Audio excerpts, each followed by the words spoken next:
কি নিয়ে চলে আসছি আজকে। এটা হচ্ছে পিচ ফ্রুট ফেস ক্রিম, সম্পূর্ণ প্রাকৃতিকভাবে তৈরি করা হয়েছে এবং সবগুলো ইনগ্রিডিয়েন্ট যা ইউজ করা হয়েছে সবগুলো কিন্তু ফ্রুটসের।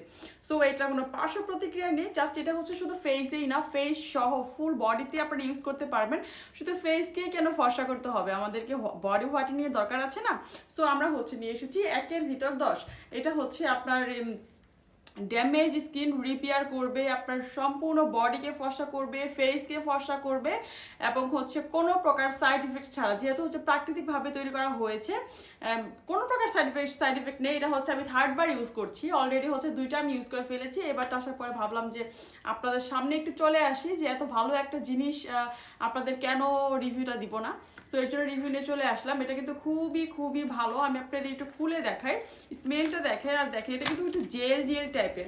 আমরা যেমন অ্যালোভেরা জেল ইউজ করি, তারপর হচ্ছে রোজ জেল ইউজ করি, সেম ভাবে কিন্তু এটা একটু জেলি টাইপের, যেটা হচ্ছে আপনার ফেসকে অনেক মানে সফট রাখবে এবং কিছু অনেকটা গ্লো দিবে। হ্যাঁ, অনেক গ্লো দেখবে, গ্লেজ পাবেন, একটু কিছুদিন ইউজ করে টের পাবেন। দেখেন সম্পূর্ণ জেল টাইপের। আমি জাস্ট দেখাচ্ছি, আর কালারটা দেখেন, এত সুন্দর একটা কালার, সোভার একটা কালার, দেখলেই ভালো লাগে। মনে হয় যে এটা আপনি ফেস ইউজ করলে আপনার ফেসটার কালার কিন্তু এমনই হয়ে যাবে। সো হচ্ছে এটা কিন্তু আপনি শুধু ফেসে না, ফুল বডিতেই দিতে পারবেন। আর এটার যেহেতু কোনো সাইড ইফেক্ট নেই আর সম্পূর্ণ প্রাকৃতিকভাবে তৈরি করা, ফ্রুটস তো আমাদের শরীরের জন্য এমনিতেই ভালো। সো এটা একবার ট্রাই করে দেখতে পারেন আমাদের পেজে, এবং যদি ভালো লাগে অবশ্যই অবশ্যই স্ক্রিনশট দিয়ে ইনবক্স করে ফেলতে পারেন।